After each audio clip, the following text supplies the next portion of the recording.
Situasi politik dan hukum nasional kembali memasuki babak baru. Roy secara resmi melaporkan 7 orang yang ia sebut sebagai pendukung Presiden Joko Widodo ke pihak kepolisian. Laporan tersebut diajukan setelah Roy merasa menjadi korban fitnah, tudingan menyesatkan, serta pencemaran nama baik yang terus berulang di ruang publik, khususnya terkait isu ijazah Presiden Joko Widodo dan keterkaitannya dengan kasus Hambalang.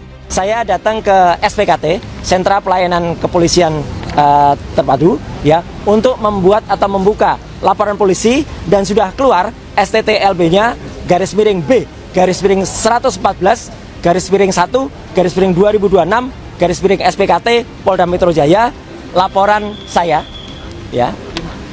Saya dengan mohon maaf harus saya tutup beberapa yang sifatnya krusial, bukan apa-apa karena saya menghormati privasi saja. Dan saya telah melaporkan 7 orang. 7 orang itu ada rincinya, tapi yang dalam laporan ini memang disebut dan kawan-kawan.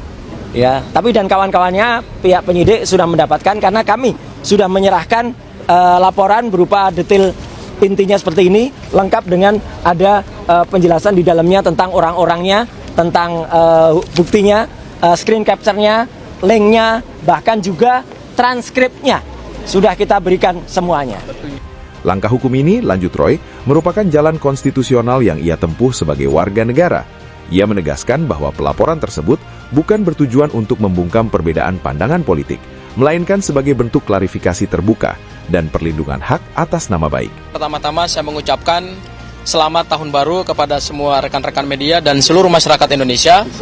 Kita sudah punya produk hukum pidana nasional yang berlaku secara bersamaan, yaitu Undang-Undang Nomor 1 Tahun 2023 tentang KUHP dan Undang-Undang Nomor 20 Tahun 2025 tentang KUHP berlaku secara bersamaan sejak tanggal 2 Januari 2026. Dan kita bersyukur kedua produk hukum itu telah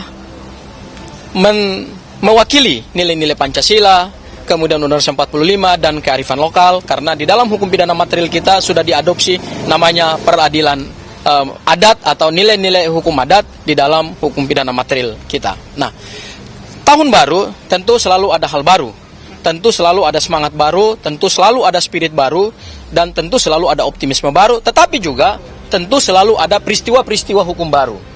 Nah, terkait dengan peristiwa hukum baru ini, terhadap polemik ijazah Pak Joko Widodo yang dari awal diduga adalah ijazah palsu berdasarkan hasil penelitian Mas Roy, Bang Rismond, dan Dr. Tifa, laporan Pak Joko Widodo kemudian diumumkan penetapan tersangka pada tanggal 7 November 2025 yang melahirkan 8 tersangka.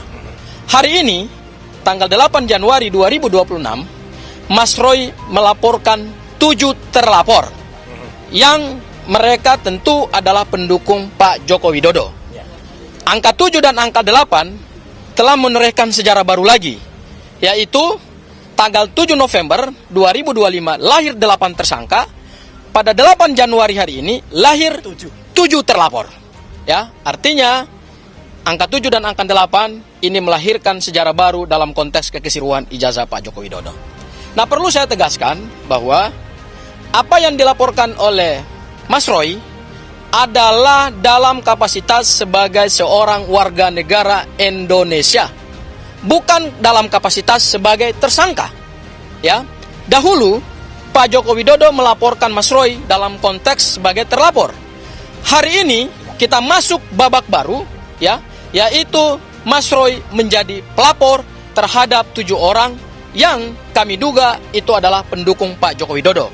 Ya, dan yang dilaporkan oleh Mas Roy dalam konteks bukan karena merasa diserang atau bukan karena dalam konteks tuduhan ijazah palsu dia yang kemudian sudah naik dalam tahap LP Pak Joko Widodo, bukan itu konteksnya. Konteksnya adalah selama ini Mas Roy dituduh, ya, secara luar biasa, difitnah secara luar biasa terkait dengan kedudukan Mas Roy sebagai seorang warga negara yang harkat dan martabatnya dilindungi oleh konstitusi, dilindungi oleh semua kaidah-kaidah hukum pidana internasional, baik yang diatur di dalam Universal Declaration of Human Rights tahun 1948, ICCPR, International Convention on Civil and Political Rights, yang sudah kita ratifikasi dengan Undang-Undang Nomor 12 tahun 2005, dan semua kaidah-kaidah hukum pidana nasional kita, baik Undang-Undang Nomor 39 Tahun 1999 tentang HAM, Undang-Undang Kekuasaan Kehakiman, dan 2 produk hukum pidana kita yang baru, yaitu KUHP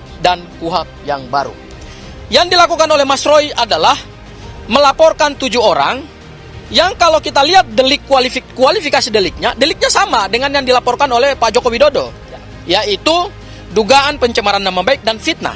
Bedanya adalah Pak Joko Widodo melaporkan dan kemudian lahir 8 tersangka itu menggunakan KUHP yang lama, yaitu pasal 310 dan pasal 311. Sekarang yang dilaporkan oleh Mas Roy itu menggunakan KUHP yang baru yang dilaporkan 2 pasal, yaitu pasal 43 ayat 2, 433 ayat 2 dan pasal 434 ayat 1. Ya. Di dalam hukum pidana kita yang baru ini, perlindungan terhadap kedudukan seorang warga negara dari fitnah dan pencemaran nama baik itu luar biasa. Ya, diatur di dalam bab 17 KUHP yang baru, dan luar biasanya di KUHP yang baru ini ada 5 pasal yang secara spesifik dari pasal 433 sampai pasal 437. Dahulu di KUHP yang lama hanya 2 pasal, pasal 310 dan pasal 311. Jadi yang dilaporkan oleh Mas Roy, saya tegaskan kembali lagi, bukan karena kedudukannya sebagai seorang tersangka, tidak, tetapi karena kedudukannya sebagai seorang warga negara yang punya hak dan dilindungi oleh konstitusi dan dilindungi oleh hukum, mempunyai hak untuk melaporkan siapa saja yang diduga telah melakukan pencemaran nama baik dan fitnah. Itu hal yang pertama, ya. Hal yang kedua, yang dilaporkan Mas Roy ini ada 2 klaster. Klaster pertama adalah klaster di mana ada 5 terlapor yang diduga kuat telah melakukan pencemaran nama baik terkait dengan tuduhan dan fitnah bahwa ijazah Mas Roy adalah ijazah palsu, ya. Dan kemudian ada penyerangan terhadap harkat dan martabatnya Mas Roy sebagai seorang pribadi kodrati yang dilindungi oleh konstitusi dan undang-undang. Itu klaster pertama. Dan klaster kedua ada 2 terlapor, yaitu terkait dengan tuduhan bahwa Mas Roy terlibat di dalam proyek korupsi Hambalang. Pada saat itu Mas Roy sebagai bagian dari kader Partai Demokrat, ya. Tetapi perlu saya tegaskan, berdasarkan bukti-bukti yang sudah kami sampaikan kepada penyidik Polda Metro Jaya, setidak-tidaknya pada saat kami melaporkan ini dan di SPKT, Mas Roy saat itu bukan sebagai terlapor, bukan sebagai tersangka, dan bukan juga sebagai saksi. Sama sekali tidak ada hubungannya dengan proyek Hambalang itu, ya. Jadi nggak ada kaitannya. Tetapi narasi-narasi yang dibangun oleh para pemfitnah dan penuduh seolah-olah Mas Roy, bahkan ada videonya, seolah-olah Mas Roy adalah bagian dari tindak pidana korupsi Hambalang, ya. Nah, oleh karena itu, dalam kesempatan yang baik ini, kami meminta kepada Polda Metro Jaya agar laporan Mas Roy yang sudah naik tahap pro justisia, 7 terlapor itu telah diterbitkan LP-nya, dan kemudian LP-nya ini akan diproses sesuai dengan KUHP yang baru. Karena sudah pro justisia naik pada tahap penyelidikan, kami minta ada beberapa hal. Yang pertama, penyidik Polda Metro Jaya harus betul-betul menegakkan asas-asas hukum pidana yang diatur dalam KUHP baru dan KUHP baru. Ada 4 atau ada 5. Pertama, harus menjunjung tinggi asas profesionalitas, harus menjunjung tinggi asas proporsionalitas, harus menjunjung tinggi asas imparsialitas, dan harus menjunjung tinggi asas subsidiaritas. Seluruh bukti tersebut telah diserahkan kepada aparat penegak hukum untuk dikaji secara objektif dan profesional. Di sisi lain, Roy menegaskan bahwa dirinya menghormati proses hukum yang berlaku. Ia menyerahkan sepenuhnya penilaian atas laporan tersebut kepada kepolisian, termasuk apakah unsur pidana terpenuhi atau tidak. Baginya, proses hukum yang transparan justru menjadi cara terbaik untuk membuka kebenaran di hadapan publik. Pihak kepolisian sendiri menyatakan akan menindaklanjuti laporan tersebut sesuai dengan prosedur dan ketentuan perundang-undangan.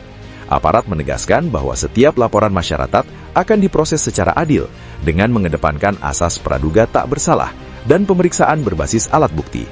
Kasus ini kembali memperlihatkan bagaimana isu ijazah Presiden Joko Widodo dan kasus Hambalang masih memiliki daya tarik besar di ruang publik, sekaligus memicu gesekan antar individu dengan latar belakang dan kepentingan yang berbeda.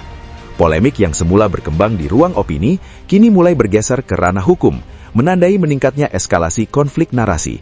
Bagi Roy, langkah ini adalah bentuk perlawanan terhadap apa yang ia sebut sebagai distorsi kebenaran. Sementara bagi publik, kasus ini menjadi pengingat bahwa dinamika politik nasional tidak hanya berlangsung di panggung wacana, tetapi juga berujung pada konsekuensi hukum yang nyata. Kini seluruh mata tertuju pada proses penyelidikan kepolisian yang akan menentukan kemana arah kasus ini akan bermuara.